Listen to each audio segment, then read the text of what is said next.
America can change. Yes, we can. Now I'm going to play another one of these occulted messages, in my opinion. It's from a speech held again by Obama at the death of Nelson Mandela. It's the ending of the speech. That was creepy. I recommend that you watch the whole victory speech in reverse. Now, this is what he had to say on the death of Nelson Mandela. We will not likely see the likes of Nelson Mandela again. So it falls to us, as best we can, to forward the example that he set, to make decisions guided not by hate but by love, to never discount the difference that one person can make, to strive for a future that is worthy of his sacrifice.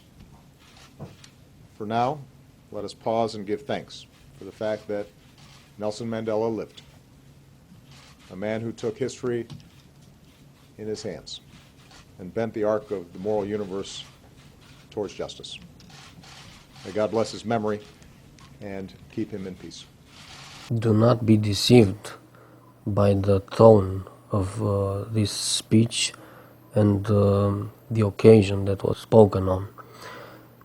I have no doubt in my mind that there are messages hidden in this speech, and that his agenda in making this speech was rather a hidden one than as an homage to Nelson Mandela.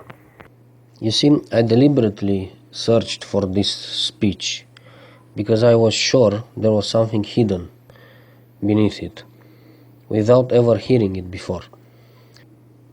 My expectations were right, and I will show you in a few seconds the basis for my affirmations, but it will be up to you to draw your own conclusions, and if your conclusions are not as drastic as mine, that's perfectly fine.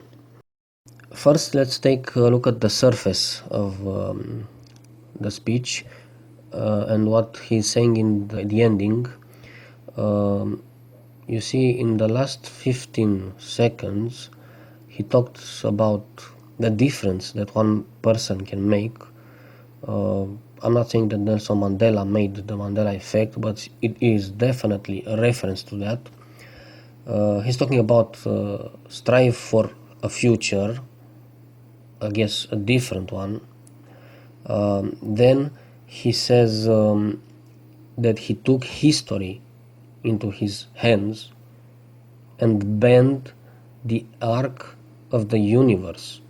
This is too much. I mean, he's saying that he changed history and bent the fabric of the universe. That's what he's saying. And then says that God should bless his memory. He's making fun of our memory problems with the Mandela Effect. So you have memory, history, and future combined with difference. It is a clear reference to the Mandela Effect, and it is put at the end of the speech for a definite purpose. Now, when I played this video backwards, I found actually more than I expected, but I will not share everything in this video because it's not all related to the Mandela Effect. But the reason that I spend a lot of time trying to understand what it is said in the reverse is because the Bible talks about dark sentences. So here is what he actually said in the last 12 seconds of his speech.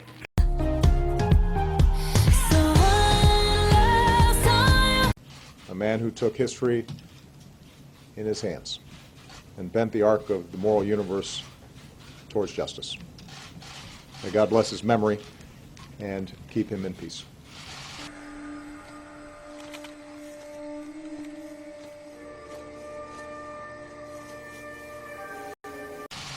See him in his name. He remembers himself like a such your servant your cry in that snare city. Here, sick us do name.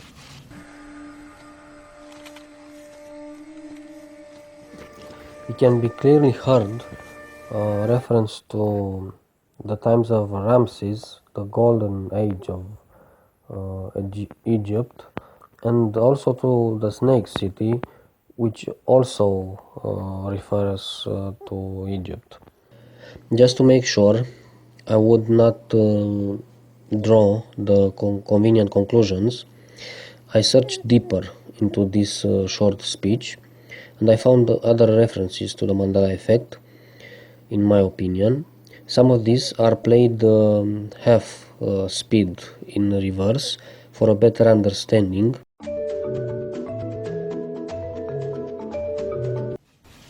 The first thing I ever did that involved small minute.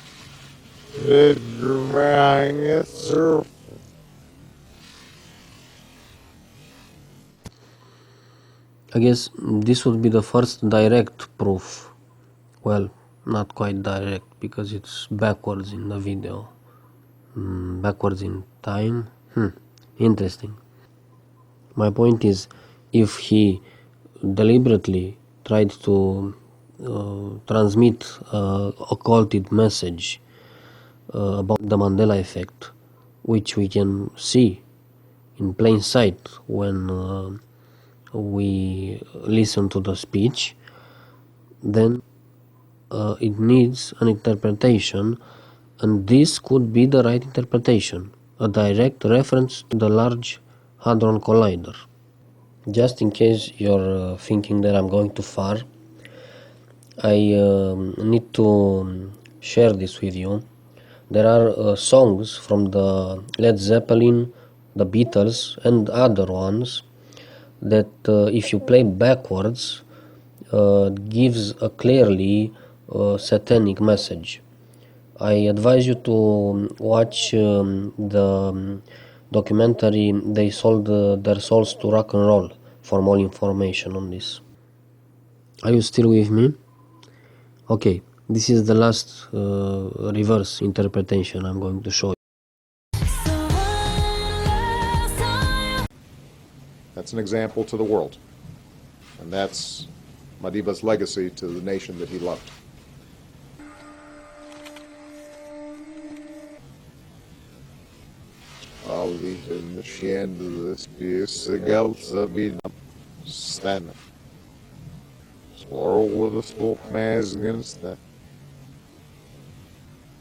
So in the normal playing of the video, he specifies legacy, which leads to past, and in the backwards playing, he says negotiate, which is like sort of a change. Now, if he indeed said what I interpreted here, referring to a certain year, well, I have to remind you that 2016 is his last year as president. With that, I just have two more words to say. Obama out.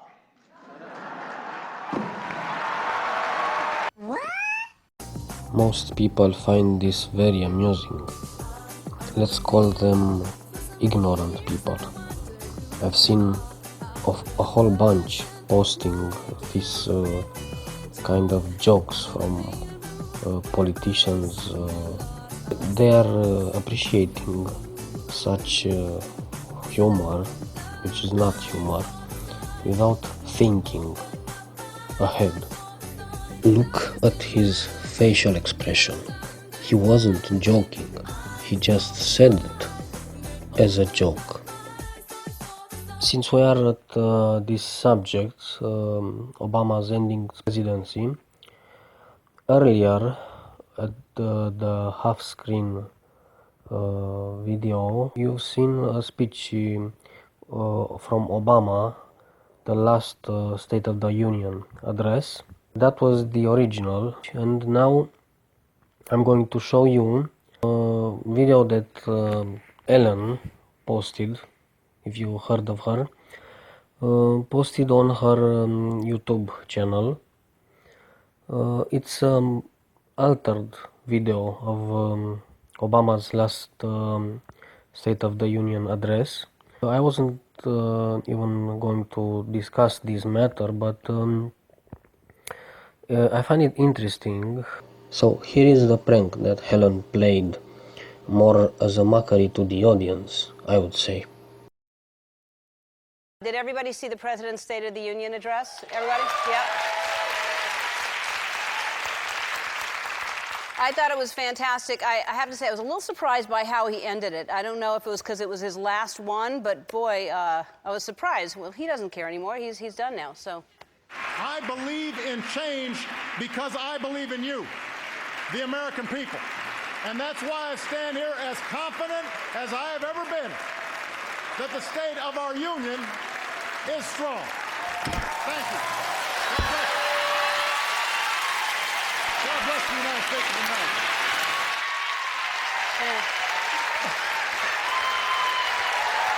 Mic drop! Considering that Obama legalized homosexual marriage, which is another abomination in God's eyes that he did, I find it very curious why this lesbian posts a video showing Obama dropping the mic and throwing the papers off the table. That's not a very good image that she creates to Obama. But you can clearly see at the end of the speech the fact that when he touches his tie and he says that he believes in change, then the tie changes. It's a different tie, and you can clearly see that his whole posture is wrong. It can be easily deduced that it is fake. But what's the point to all this? Well, maybe it was just a preview for the mic drop at the White House, which was for real. I wasn't even going to bring this up, but then I realized the relevance in the Mandela Effect issue, because this video was faked deliberately. There was a video where it was talking about change. Something are definitely changed in that video, not just his tie. And it's a mockery, in my opinion, on the Mandela Effect, because people are starting to see these real changes in our reality, and they previewed the real thing with, I would say, a Mandela Effect fakery. So don't believe for 1 second that his joke at the ending of the speech with the mic drop has no significance. These speeches are prepared in advance by teams of people, and to add more to this, you had a preview with months before. This fake video seems to be made intentional, with mistakes that can be easily detected. It's like they wanted us to grasp that it has been modified, and maybe at the right moment acknowledge the fact that it was a preview. Now, this is the same with the Mandela Effect. You have a change, but you also have clues. It's like they want you to know for sure that it is a change in the reality. I didn't add this prank to the documentary just so I can claim, see, they are showing it to our face, therefore the Mandela Effect must be controlled by them. But I think that looking at this in the right perspective, can help you understand how the phenomenon works. You see, here the change is backwards. You have a real speech that took place 3 months later in time, and the anticipation, which is in fact the change being actually a picture of the Mandela Effect. So this adds a new layer to the Mandela Effect, which is the forecasting of an event. But we will discuss this later at the conclusion section. For now, I want you to apprehend that there's more to what they say on TV. Everything is very carefully orchestrated and has a certain meaning.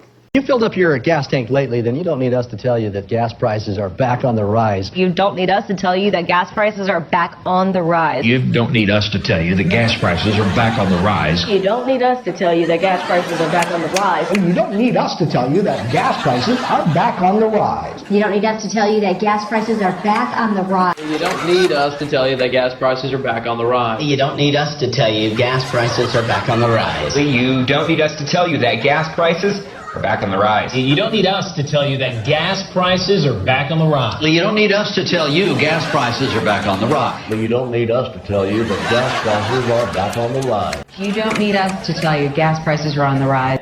In my line of work, you got to keep repeating things over and over and over again for the truth to sink in, to kind of catapult the propaganda.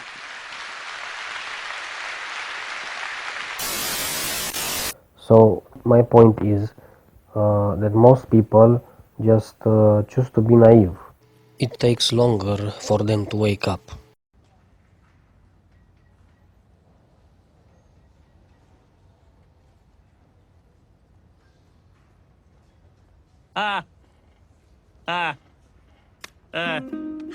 Yes, very funny, very funny. People subconsciously want to be lied to. They desire to be mocked and fooled. In order to diffuse the atmosphere so we don't get too hung up on this, I'm going to show you a famous slip from George Bush. Fool me once, shame on you. If fool me, we can't get fooled again. You have to admit that's funny. But we got fooled alright with the Mandela Effect. Some of you more skeptics that you're thinking like, there's no way, man.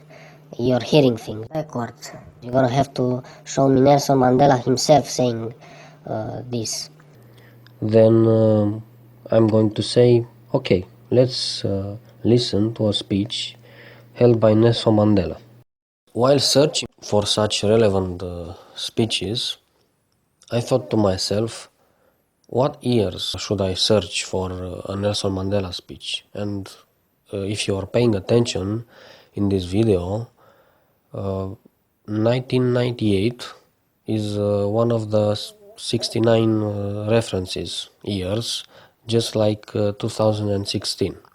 So the speech that we are about to see was held by Nelson Mandela at Harvard, which I found very interesting because it's not only a connection with the Mandela Effect but also with the USA, which is present moment Babylon.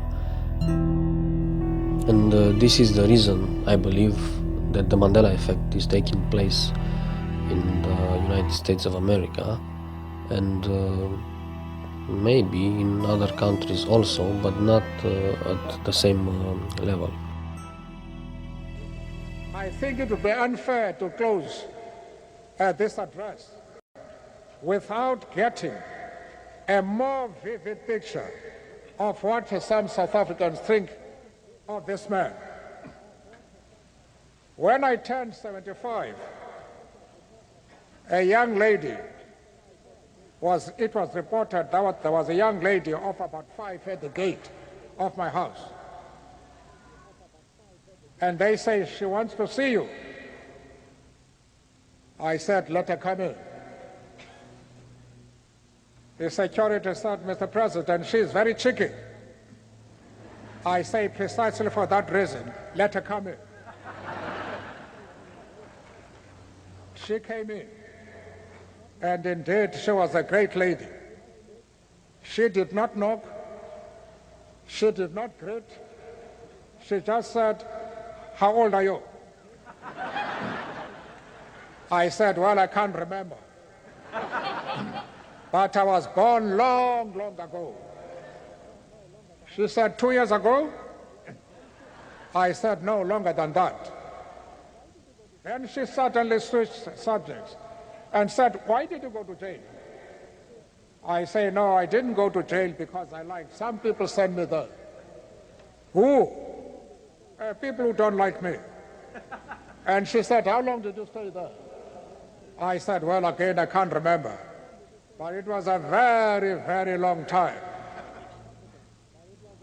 She then said, very calmly and confidently, "You are a stupid old man, aren't you?" It's a funny story, and again it is put at the end of the speech. Now, I like to have fun while discussing serious matters, and the Mandela Effect is very serious. However, I'm not telling you what to think about Nelson Mandela as a person. As a matter of fact, he probably didn't make this illusion deliberately, unlike his 666 campaign. Humans are not that intelligent. These very carefully orchestrated messages, conspiracies, are directed by spirits, by fallen angels. But you can be honest and admit the fact that there is a Mandela Effect reference in this little story. Did you catch on to it? Yes, it's the memory problems that he alludes to. Now, the reason that I made this video, as I said before, was to bring a Christian view. I believe this is the most accurate Christian view on the Mandela Effect, because it has a full coverage of the cause of the Mandela Effect, and I can show you this, but I cannot make you believe it. So even if you don't agree with everything that the guy in the next video is saying, I think you agree with the fact that it's wiser to be informed.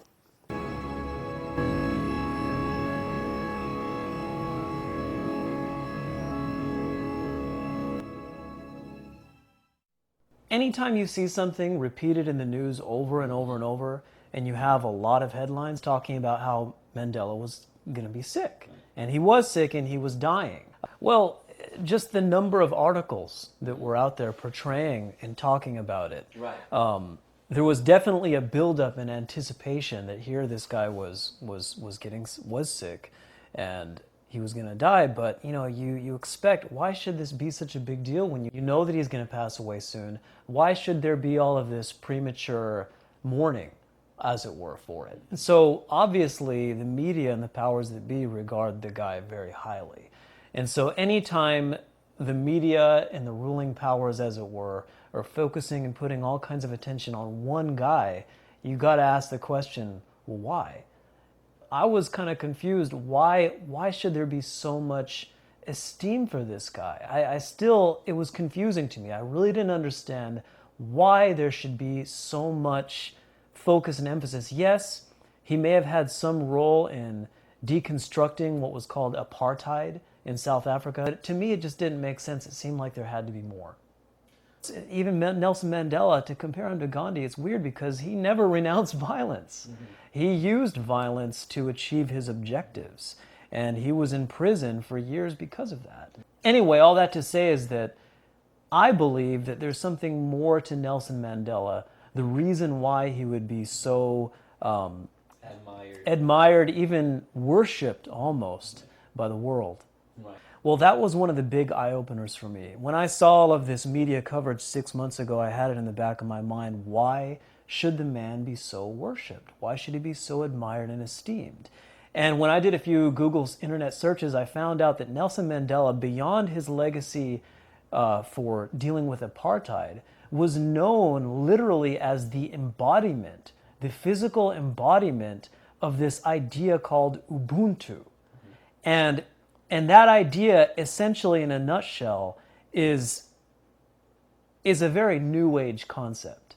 And so he was basically known as the figurehead for this very new age kind of ideology. And so that's what made sense to me, is that beyond what he actually physically accomplished in the way of apartheid, what really made the man popular and what makes him popular is his status in this Ubuntu ideology religion, which is basically New Age ideology. Well, you know, it goes all the way back to the Tower of Babel, ancient Babel. And the Bible talks about a one world religion emerging that the Antichrist will preside over. And so what happened back in the days of Babel is that all nations, all peoples were all present and unified under a single banner, you could say. The people said, we will build a tower into heaven. Essentially what they were saying is as above, so below. They're saying that we are God corporately, and we will rise up against the God of heaven, essentially. And so what this Ubuntu concept really means is humanity is corporately God. In a nutshell, Ubuntu means I am, meaning I am God because you are God. So I think that's what happened to Nelson Mandela in that prison, is that he came to a type of illumination, but not the illumination that comes from submission to Christ, because he denied Christ. He denied God. He was an atheist. Right. Devoutly to the very end. Right. And people need to understand that about him, that the source of his spirituality was not from Christ, and completely opposite to what we need to do as Christians to achieve that illumination, which is submission to God. Madiba's legacy, yes, it had to go somewhere. Right. Where did it get picked up at? Well, yeah, I think unquestionably Obama would be the one to take up that torch. And he was the one, Obama, in his speech, I had the feeling that before his speech happened, that this Ubuntu concept would be introduced to the world. And Obama was the one that did that in his speech. He introduced this concept, Ubuntu, to the world, which really is the New Age religion. It is the foundation for the beliefs of the One World Church. The difference between the guy that you just listened to and most people is that this guy didn't just believe Nelson Mandela is a Christian because he quoted from the Bible a few times, but instead went and researched his background and his true beliefs. So the conclusion here is, don't believe that someone is a Christian just because he claims that and he quotes from the Bible. All you have to do is look at the Masons. The Freemasons swear their oath on the King James Bible. They have a little extra edit in the front of the Bible, but it's the King James Bible. They pretend to be Christians, but they worship another God specified in the Bible.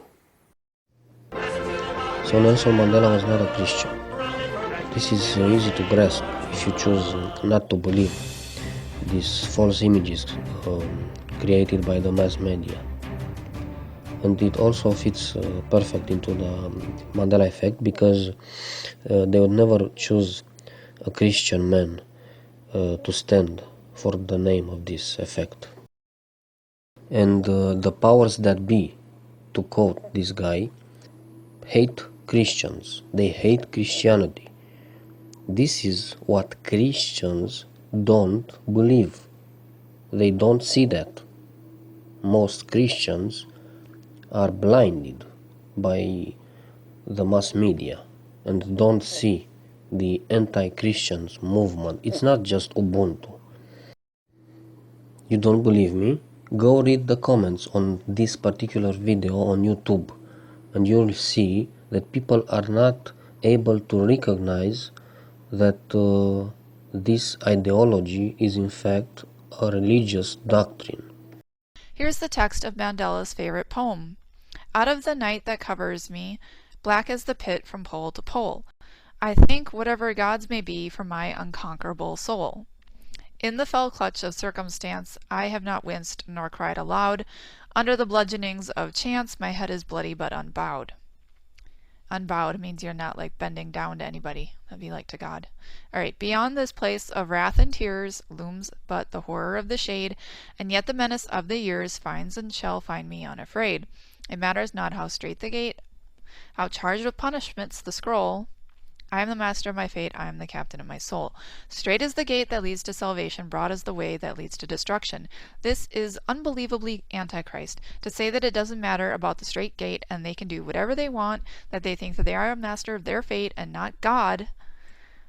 Completely antichrist. Basically, I think the world is beginning to have their imaginations become one together, like the Borg, which is more predictive programming for the enemy. A bunch of people being brainwashed by TV, Hollywood. The wood from a holly tree is used to make wands to put people to sleep. Hollywood broadcasts spells through TV programming to program you. When people are under the spell of the magic kingdom and Hollywood, they will think alike. So put aside for a bit the Mandela respect and take a look at the Mandela defect, because there's definitely a Mandela effect.